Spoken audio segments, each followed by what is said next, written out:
prend la direction des États-Unis. On file aux États-Unis rejoindre Grégory Volokin depuis Mescart. Bonjour Grégory. Bonjour Cédric. Merci de nous accorder ces quelques minutes en direct depuis Mescart Financial Service. Grégory, inévitablement, ce drame d'Orlando aura des conséquences sur la campagne et les marchés ne manqueront pas de le regarder? Oui, et je pense que la meilleure image, c'est de montrer la réaction, du côté des démocrates et de l'autre côté, la réaction des républicains. Les démocrates, pratiquement jusqu'à maintenant, ont essayé d'éviter d'appeler cet acte de terreur du terrorisme. Ils ont essayé de faire croire, peut-être, que c'était juste un acte homophobe de quelqu'un qui détestait les homosexuels, etc., etc. Par contre, alors totalement l'opposé, Donald Trump et les républicains, ils disent c'est du terrorisme, on vous l'avait bien dit, il y a beaucoup de terroristes qui se baladent librement aux États-Unis et Donald Trump a juste été jusqu'à demander à Obama de démissionner. Alors vous voyez que là il y a un clivage qui est très important et ça sera intéressant de voir la conférence conférence de presse que donne Donald Trump à 1h cet après-midi. Voilà donc pour ces premières réactions vues depuis Mescart. Un petit mot aussi d'une grosse info tombée, et là on change totalement de sujet. Il y a quelques minutes quasiment, c'est Microsoft qui lance LinkedIn. Oui, alors il y a plusieurs choses. D'abord, c'est un très gros deal, même pour Microsoft, plus de 26 milliards de dollars. Le dernier deal qu'ils avaient fait, c'était de racheter Skype pour 8 milliards, donc c'est vraiment un deal important pour Microsoft. Mais surtout, la question, c'est pourquoi est-ce qu'ils rachètent LinkedIn? Et tout le monde se gratte un peu la tête. Alors, il y a plusieurs explications, je pense. Une, c'est que LinkedIn a 400 millions de membres, donc c'est un réseau social très très important, quelque chose qui manquait à Microsoft. Mais même Microsoft ne sait pas trop bien ce qu'ils vont faire, parce que dans le communiqué, le CEO Nadella a dit je suis très impatient de voir quand le deal sera conclu, qu'est-ce que nos ingénieurs vont imaginer. Alors, parler d'imagination alors qu'on vient de dépenser 26 milliards de dollars, ça montre peut-être que, en fait, Microsoft, là, ne sait pas encore ce qu'ils vont en faire, mais ils vont certainement en faire quelque chose. Voilà donc pour cette news tombée tout à l'heure et qu'on continuera bien évidemment à suivre. Qu'est-ce qu'on attend de cette semaine, sinon, du côté de New York ? On aimerait bien attendre des bonnes choses, mais d'abord, après cet attentat, évidemment, l'humeur n'est pas très très élevée. Et puis, je dirais, la Réserve fédérale, on sait qu'elle ne va pas changer les taux, mais on va avoir les projections des membres de la Fed sur les taux à long terme. Donc, on verra s'ils réajustent ces projections un peu en baisse. Et puis, des chiffres proches de l'inflation, consumer price, prix à la consommation, etc., qui seront vraiment analysés, toujours avec la lecture de la Fed derrière notre esprit. Merci beaucoup Grégory Volokin, donc depuis les bureaux de Mescart Financial Service. On vous retrouve bien évidemment tout à l'heure, Grégory, pour continuer à suivre cette séance. Ici, on poursuit le journal Sophie Tussaud avec ce gros contrat pour Garage Partenaire. BFM Business, Intégral Bourse, premier quart d'heure de cotation à New York. Et c'est Grégory Volokin que l'on retrouve du côté de Mescart. Grégory, un petit mot sur voilà, les tout premiers échanges de cette matinée. Comment est-ce que vous percevez les choses telles qu'elles se mettent en place en ce début de semaine ? Écoutez, ça aurait pu être pire, je dirais, comme début de semaine. Si on regardait les chiffres des indices européens qui étaient fortement en baisse, on s'est dit, en tout cas pour le moment, que les indices américains résistent plutôt bien. Pourquoi ? Je dirais que le gros problème du marché actuellement n'est pas aux États-Unis, il est évidemment chez vous avec les risques associés au Brexit. Donc pour le moment, je dirais que les marchés sont un peu faibles, mais sans vraiment de mouvement trop important. Bon, on démarre la séance, mais on démarre aussi la semaine. Qu'est-ce que vous inscrivez aujourd'hui sur votre agenda pour les jours à venir? Qu'est-ce que vous attendez, Grégory? Écoutez, aujourd'hui, déjà, on va regarder un peu le gros deal de Microsoft qui rachète LinkedIn. Et puis, en même temps, coïncidence ou pas, il y a la journée des développeurs de Apple qui se tient. Et en général, c'est toujours une journée où Apple annonce, si ce n'est des nouveaux produits, au moins des nouvelles interfaces, des nouveaux softwares, etc. Alors, qu'est-ce qu'on attend de Apple aujourd'hui? Surtout qu'ils permettent à ces fameux développeurs d'utiliser Siri. Siri, vous savez, c'est c'est la fonction qui reconnaît votre voix et qui, quand vous l'appelez Siri, comment vas-tu, vous répond merci et toi. Ouais. Donc on va surveiller ce qui se passe du côté d'Apple et du coup le monde de la tech est sans dessus dessous avec effectivement cette offre faite sur LinkedIn. Je dirais surtout on se pose des questions parce que dans le communiqué de presse, qui est en fait la lettre que Nadella, le CEO de Microsoft, a envoyée à tous ses employés, il dit vraiment, je suis très impatient que ce deal soit fait pour voir qu'est-ce que nos ingénieurs vont pouvoir imaginer de faire avec LinkedIn. Donc, il semble même, à vrai dire, que Microsoft fait une très grosse acquisition sans exactement savoir pourquoi, ou bien ils ne le disent pas. Alors, on peut essayer d'imaginer pourquoi. Réseaux sociaux, 400 millions de visiteurs. LinkedIn, une grande spécification business et professionnelle, et une belle présence dans le cloud. Mais tout ça, c'est une activité qui est quand même très, très, très différente de celle de Microsoft. Je me rappelle, en 2007, ils avaient acheté une compagnie qui s'appelait Aquantative. Tout le monde a oublié le nom.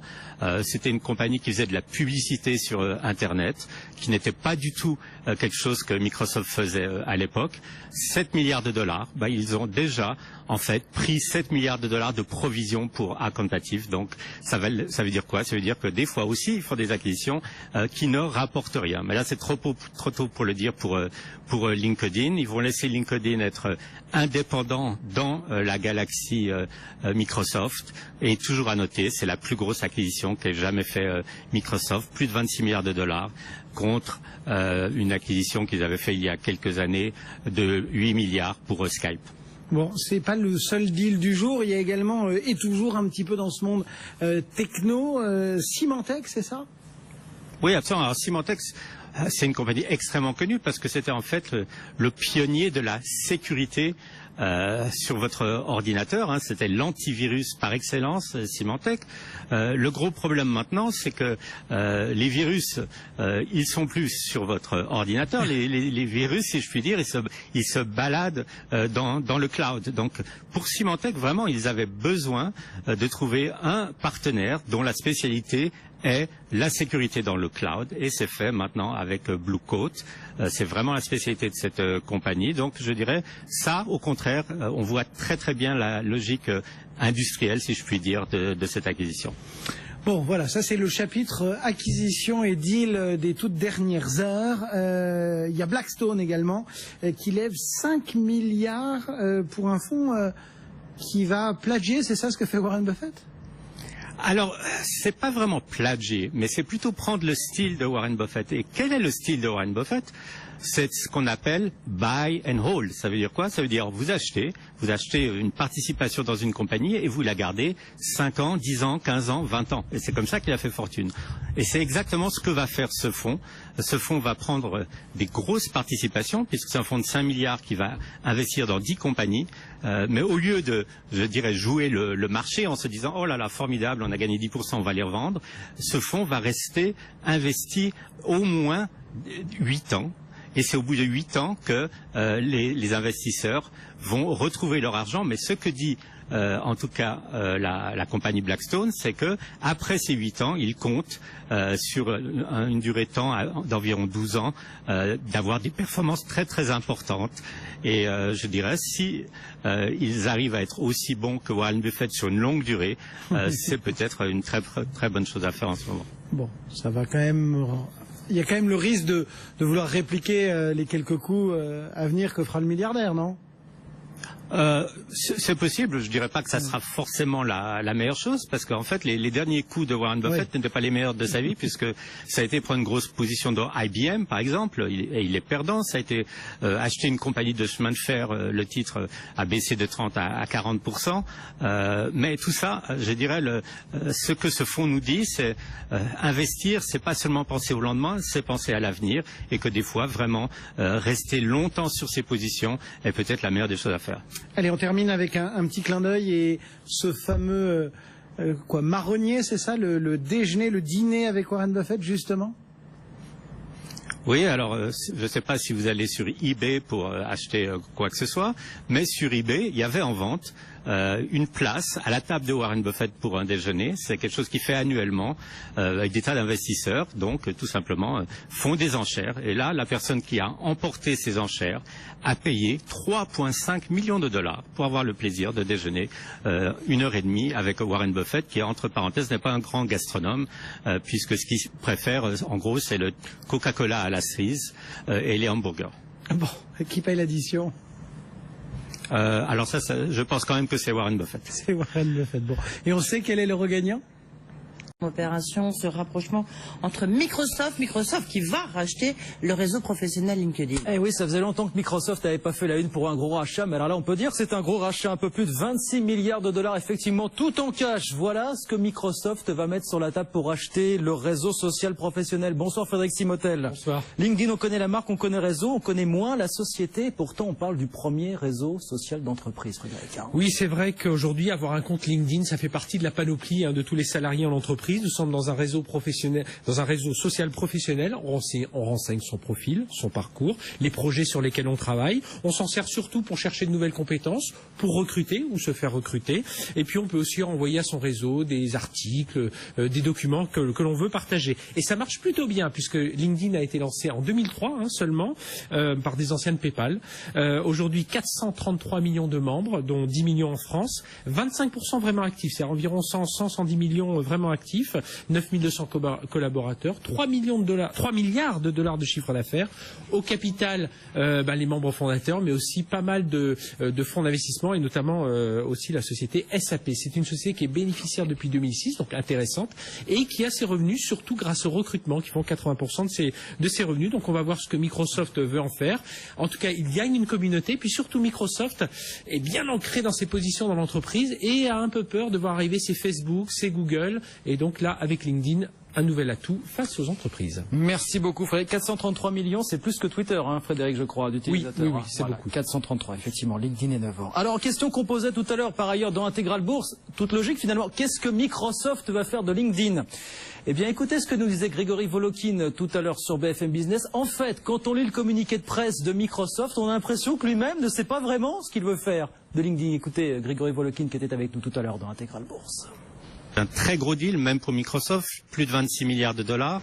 Le dernier deal qu'ils avaient fait, c'était de racheter Skype pour 8 milliards, donc c'est vraiment un deal important pour Microsoft. Mais surtout, la question, c'est pourquoi est-ce qu'ils rachètent LinkedIn? Et tout le monde se gratte un peu la tête. Alors, il y a plusieurs explications, je pense. Une, c'est que LinkedIn a 400 millions de membres, donc c'est un réseau social très très important, quelque chose qui manquait à Microsoft. Mais même Microsoft ne sait pas trop bien ce qu'ils vont faire parce que dans le communiqué, le CEO Nadella a dit je suis très impatient de voir quand le deal sera conclu, qu'est-ce que nos ingénieurs vont imaginer.